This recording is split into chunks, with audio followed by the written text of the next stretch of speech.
My mother slapped me in front of 12 dinner guests, then told me I was no longer her daughter. And just like that, at 18 I was thrown out of the only home I had ever known. Because I refused to marry a man she had chosen for me. His name was Brandon. 34. Wealthy. Charming in the way foxes smile at rabbits. That night, while thunder shook the windows and the rain soaked through my shoes, I stood outside with nothing but a backpack and an unopened acceptance letter to NYU hidden under my jacket. My name is Madeline Green. I was born and raised in Savannah, Georgia. In a house where silence was rewarded and obedience was mistaken for love. My parents, Denise and Charles Green, valued appearances above all else. They dreamed of a perfect daughter. I just wanted a real life. 12 years later, I returned to Savannah. Not to ask for forgiveness. Not to prove anything.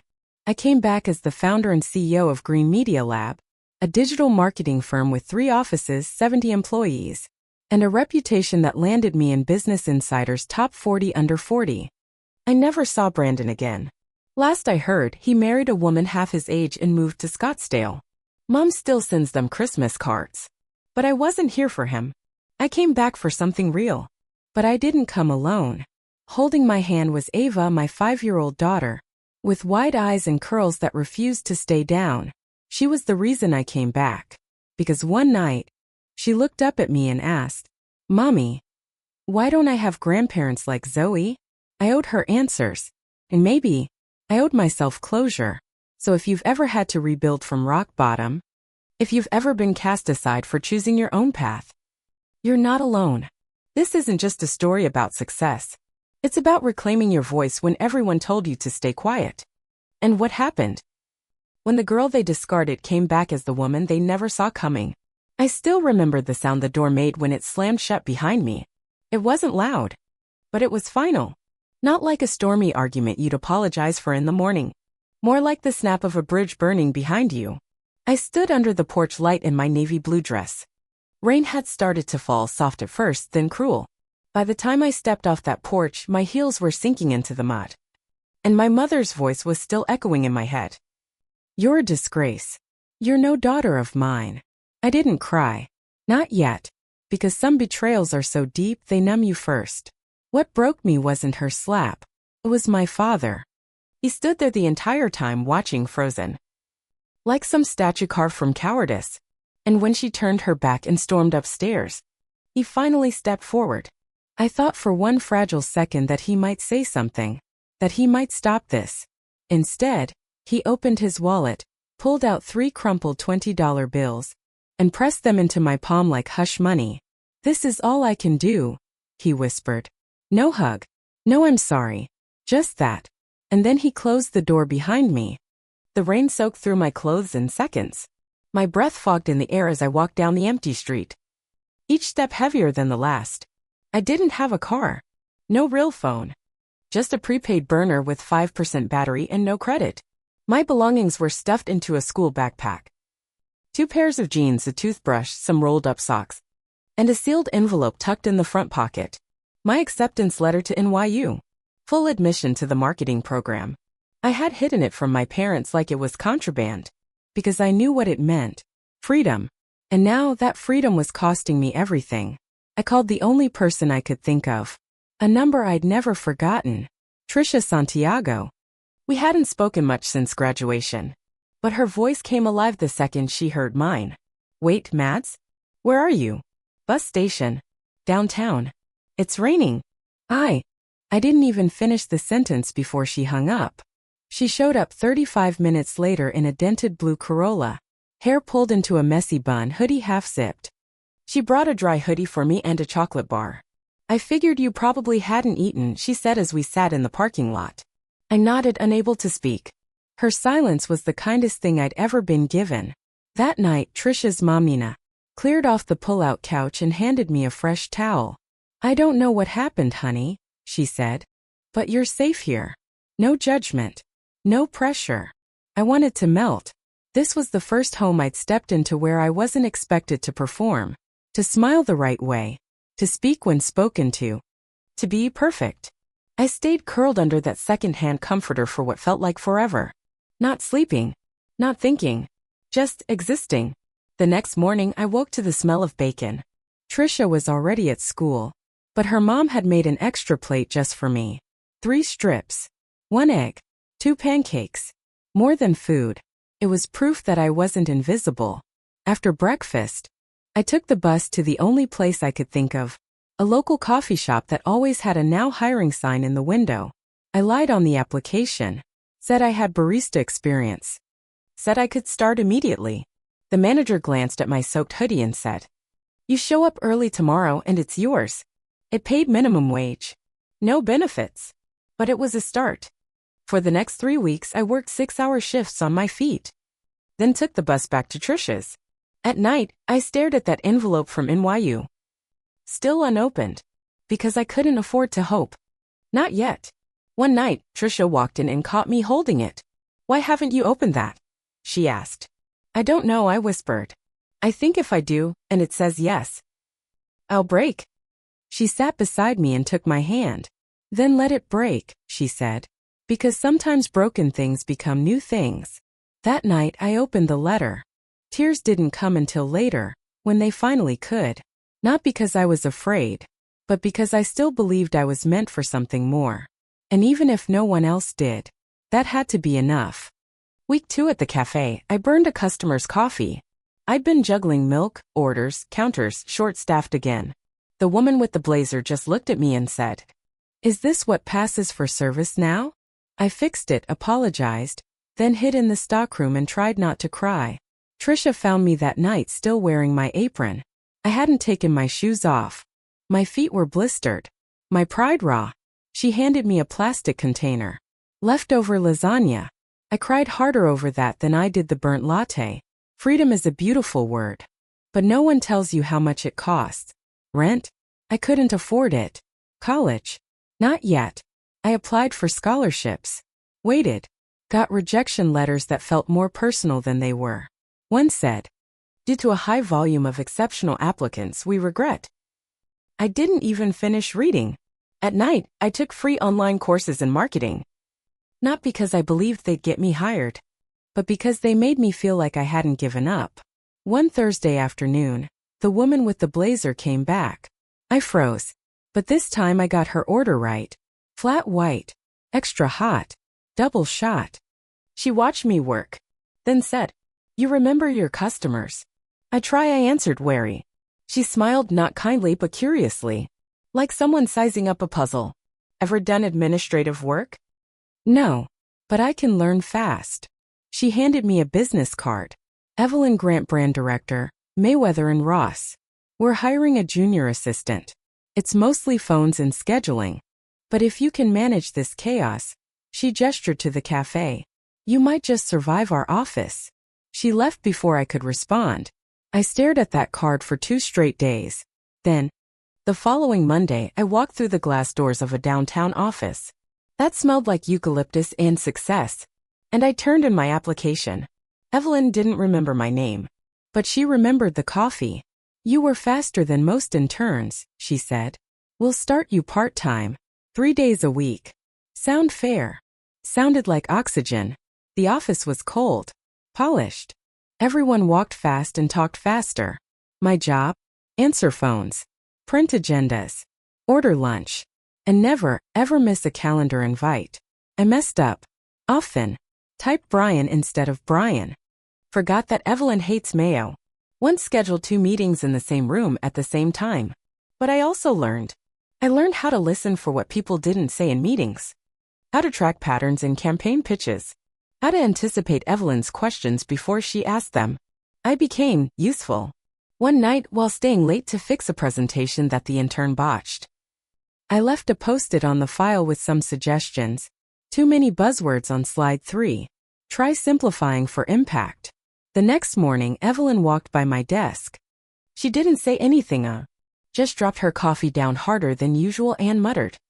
Slide 3 was cleaner. Good. It was the first compliment I'd ever gotten from her. I wrote it down in my notebook like scripture. Trisha called that night to check in. "You sound different," she said. I was. Tired, still broke, still unsure. But something inside me had shifted. I wasn't surviving anymore. I was beginning to build. I still couldn't afford college. But Evelyn, who never wasted breath, started leaving articles on my desk. Marketing trend reports. Brand strategy decks. One was circled in red, understanding Gen Z loyalty drivers. I read them like lifelines. When a junior copywriter quit suddenly, Evelyn didn't ask the team. She looked straight at me. You write, don't you? Yes. Good. You're on mock-up duty for the holiday pitch. It was unofficial. Unpaid. But I stayed up until 3 a.m. researching voice tone, taglines, seasonal trends. Next morning, I presented my version of the campaign tagline. Feel the season. Keep it real. She didn't react. Just nodded and walked away. At the end of the week, that line was on the client deck. 2 months later, Evelyn handed me an envelope. Inside, Junior Brand Strategist. $41,000. Benefits, a title, my first real break. You've got instincts, Evelyn said. I quit the cafe that night, and I framed her business card beside my bed. Not for the title, but as proof that someone saw beyond the surface. 6 months into the job, I knew the way Evelyn took her coffee. Black, 2 sugars, 1 judgmental glance if it was late. I knew the names of our top clients. I knew who hated each other in the creative department. And I knew how to make myself invisible, until I had something to say worth hearing. That moment came on a Tuesday. The client was a small regional bakery chain, family-owned. Their sales had dropped 40% over the last year. They blamed the economy. But I'd been following their socials. And their content was tragic. Stock images. Hashtags like #yummy or #WeLoveBread. Captions written by someone who clearly didn't eat carbs. In our weekly pitch meeting, the team threw around buzzwords. Rebrand. Premium feel. Modernize the aesthetic. No one mentioned their audience, or the fact that their best-selling cookie looked like a Pinterest fail. I raised my hand. Everyone turned. Even Evelyn. What if we stop trying to make them look fancy? I said. And lean into the chaos? Silence. I took a breath. People don't want perfect. They want real. What if we showed flour flying in the air?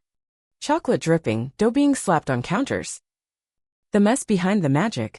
Still silence. But Evelyn's brow lifted. Keep talking. I pitched a series called #RealBakingMoments. Behind-the-scenes clips of their bakers goofing around. Time-lapses of actual cookie fails. Duets with local foodies rating their worst cupcakes. Show them who you are, I said. Not who you're pretending to be. The creative director scoffed. The account manager frowned. But Evelyn leaned back in her chair and said, mock it up. You've got 3 days. I didn't sleep that week. I borrowed equipment. Edited footage on a cracked laptop. Recruited Trisha's cousin to film 2 real bakers in action. When I presented it, I kept my voice calm. But my hands were sweating under the table. Evelyn didn't speak until the final frame faded out. Just nodded once and said, let's pitch it. The client loved it. More than loved it. They laughed. They connected. For the first time in months, they saw hope. And in the first 2 weeks of launching the campaign, their foot traffic went up 37%. By week 4, it hit 300%. I was 21. Still living on ramen. Still repaying Trisha for groceries. But in that moment, I felt something I hadn't felt since NYU mailed that envelope. Power. Evelyn called me into her office the following Monday. She didn't waste time. You've outgrown your title. I blinked. What? You're not a junior anything anymore. She slid an updated contract across her desk. $58,000. Strategy lead. Full authority over small business clients. I swallowed hard. My voice shook when I said thank you. She waved it off. Don't thank me yet. You're on your own now. She wasn't lying. The workload tripled. I was managing 3 accounts, mentoring interns, and learning legal review on the fly. Some days I forgot to eat. Some nights I fell asleep at my desk. But I loved it. For the first time, I wasn't surviving in someone else's world. I was shaping it. Evelyn started inviting me to investor meetings. Not to speak, just to observe. I watched how she handled arrogant CEOs. How she deflected bad ideas with worse silence. How she negotiated without ever raising her voice. One evening after a client dinner, she turned to me in the parking lot. You ever think about building something that's yours? I blinked. Like, my own agency? She shrugged. You've got instincts. Edge. People trust you. But this place? It'll always belong to someone else. I laughed. With what money? My emergency fund is literally $27. She didn't laugh back. Instead, she said, "Come see me tomorrow, 8 a.m. sharp." The next morning, I walked into her office, heart pounding. She had a check waiting, folded neatly beside her mug. $50,000. Signed. Ready. "I want 15% equity in whatever you build," she said. "Not a gift. An investment. You'll pay me back when it works." I stared at the paper, then at her. "Why me?" She paused. "Because the last time I gave this money to someone, they played it safe. You told the client their perfection was killing their brand. You stood your ground in a room full of execs and made them laugh. That's not just guts, that's clarity. You've got teeth, Green. That's what it takes." My hand shook as I took the check. In the hallway outside her office, I sat down on the floor, back against the wall. Eyes stinging, not because I was afraid, but because I had just been handed the one thing I'd never had before. A real chance.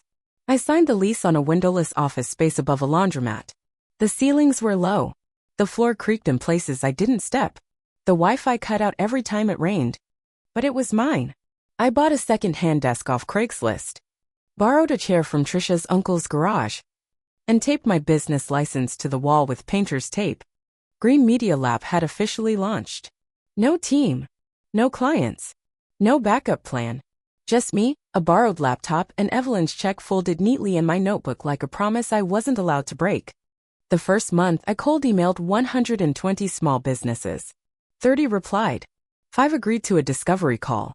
One signed a contract. It was a local bookstore on the brink of closing. They tried social media, but nothing worked. Their budget was tiny. Their hope? Smaller. But they said yes. So I built them a campaign from scratch. Shot reels of reading nooks. Interviewed local authors. Ran promotions with indie publishers. The owner cried when she saw the engagement numbers. She called me magic. That word carried me for weeks. But magic doesn't pay rent. 2 other clients signed soon after. A handmade soap company and a florist. Both enthusiastic. Both behind on invoices within a month. I sent polite reminders. Waited. Tried not to panic. Then came the email. "Due to unforeseen financial issues, we're terminating our agreement effective immediately." 2 clients gone. Just like that. I stared at my empty inbox for hours, wondering if Evelyn had made a mistake. Wondering if I had. Trisha came by one night with takeout and found me curled under my desk. She didn't say it'll be okay. Didn't lie. She just sat down beside me and handed me a fork. "You'll figure it out," she said. "You always do." The next morning, I woke up and made coffee in the office kitchen, which was really just a microwave and a mini fridge. I opened a blank document and wrote one sentence at the top. What do I actually know how to do better than anyone else? It wasn't branding. It wasn't SEO. It was listening, watching, finding the one crack in a story and turning it into something people felt. That day, I changed my pitch. I stopped calling myself a marketing agency. Started calling myself a story studio. And within a week, something shifted. A local coffee shop owner, burnt out and desperate, called me. She'd seen a short video I'd made for the bookstore. Said, "I don't know how you make people care about dusty books, but can you do that for coffee?" I said yes. Spent 3 days shadowing her staff. I filmed them arguing over latte art, laughing during cleanup, falling asleep over inventory sheets. I cut it into a 58-second reel titled, "Behind Every Cup, the People You Never Think." It went viral. 23,000 views in 2 days. Local influencers shared it. Customers came in asking to meet that guy in the video who drops everything. The shop saw a 40% sales bump that weekend. The owner left a handwritten note on my desk. "You didn't just help my business. You reminded me why I started this in the first place." And suddenly, I wasn't chasing clients anymore. They were coming to me. I hired my first part-time assistant, Lisa, a college senior who reminded me of myself at 19, nervous, driven, way too apologetic. We worked side by side in that windowless office with cracked walls and buzzing lights, building something that looked nothing like an agency, but everything like a dream. By the end of year 1, we had 8 active clients. I paid back Evelyn's investment, Every cent. She kept her equity, of course. But she didn't take meetings.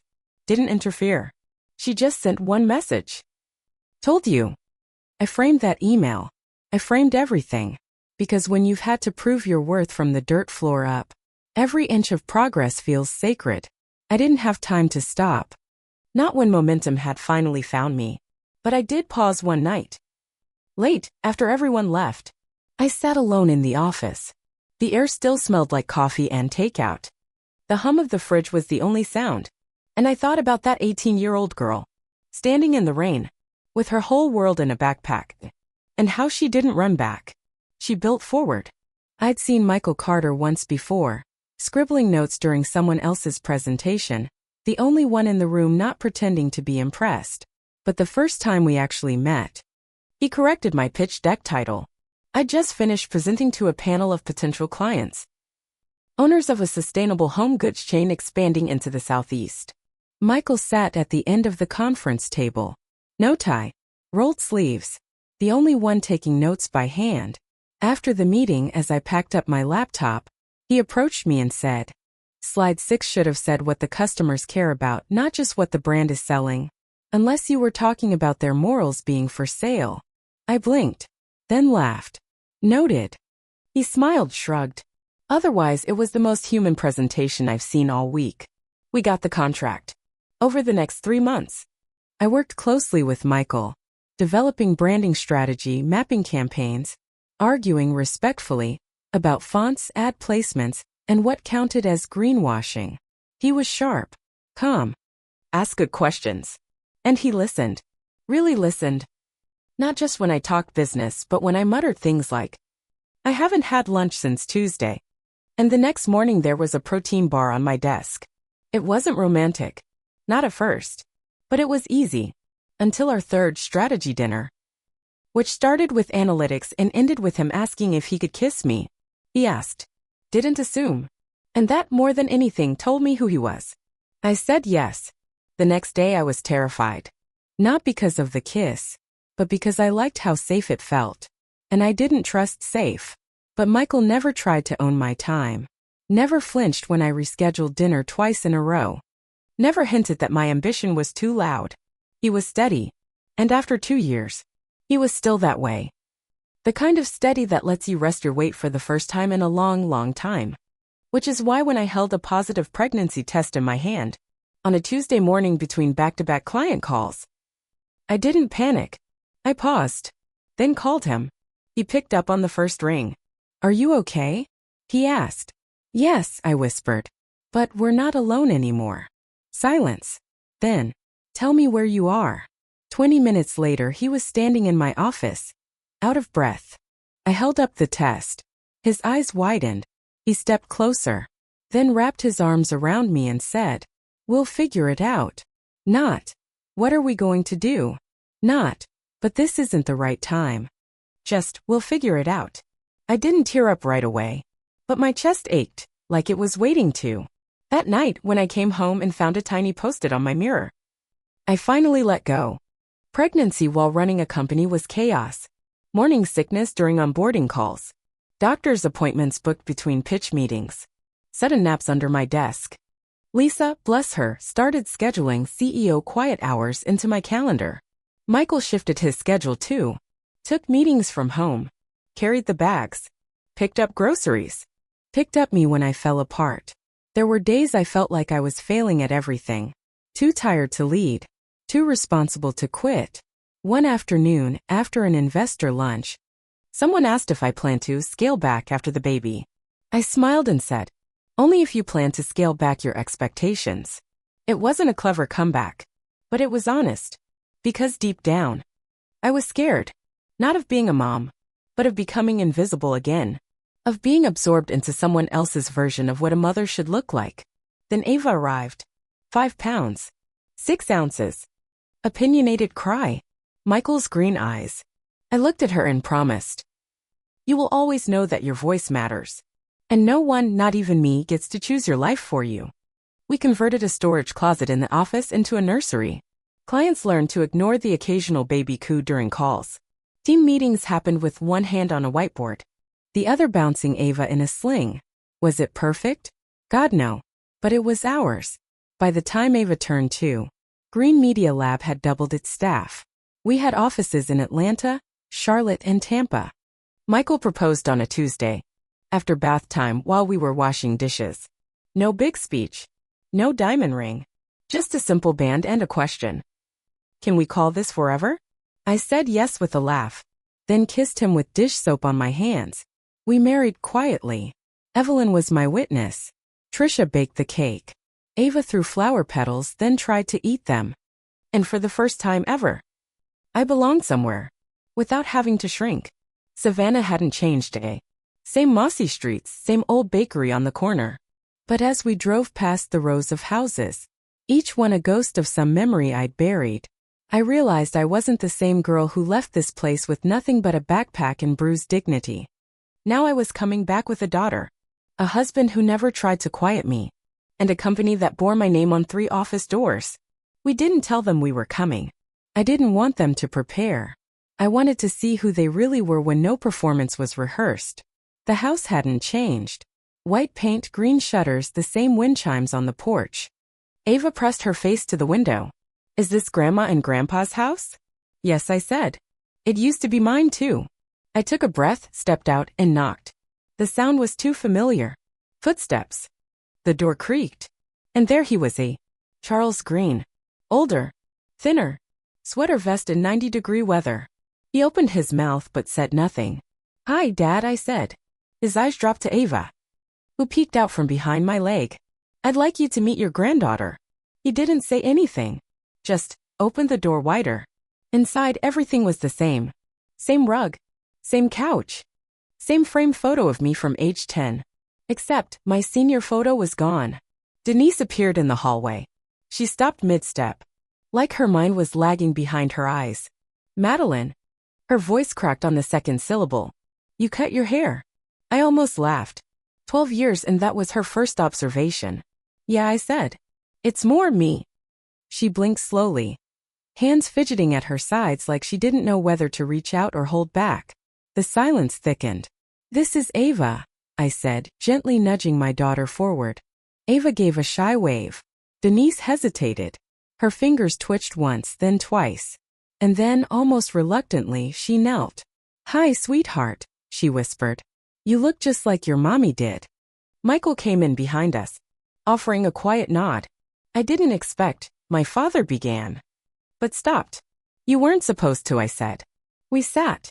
Ava explored cautiously, fascinated by the crystal figurines on the mantel. And then came the question I knew was inevitable. Why now, my mother asked. I didn't look at her when I answered. Because Ava asked why she didn't have grandparents like her friends. And I didn't know how to explain that I was once thrown out for saying no to a life I didn't want. My mother flinched. And because, despite everything, there's still a part of me that wonders if you ever regretted it. My father finally spoke. Every day. His voice was quiet, rougher than I remembered. I should have stopped her. Should have run after you. Should have done something. Denise looked down. Her hands twisted in her lap. I wanted to believe I was doing the right thing, she said. Giving you stability. A future. I didn't understand that you didn't want my version of it. I nodded slowly. You didn't. And I don't expect you to fix it. But if you want any kind of relationship with Ava, you'll need to understand that she'll never be controlled the way I was. My voice didn't shake. It didn't need to. I wasn't asking for approval. I was setting terms. We'd like to try, my father said. If you'll let us. I stood and walked over to Ava, crouching beside her. Sweetheart, I said. Would you like to come back here sometime and visit? She looked between me and her grandparents. Will they have cookies like Grandma Trisha? A quiet laugh broke the tension like glass cracking. We'll do our best, my dad said, smiling gently. That night, back at the hotel, I sat on the bed scrolling through my phone. There was a message from Evelyn. Atlanta office just broke its monthly record. You're officially a regional powerhouse. Proud of you. I smiled, then looked at Ava sleeping curled between 2 pillows, a stuffed animal tucked under her arm. Michael came out of the bathroom, towel around his neck. How are you feeling? He asked. Like I took back something that used to own me, I said. Not for revenge. Not for validation. Just to prove I could. He sat beside me. You think it'll ever be okay? I nodded slowly. I think it already is. Not perfect. Not fixed. But better. Because Ava won't have to repeat any of it. The next morning we stopped at the town park before heading to the airport. Ava ran ahead to the swings. My father showed up with coffee. My mother brought juice boxes. Neither said much.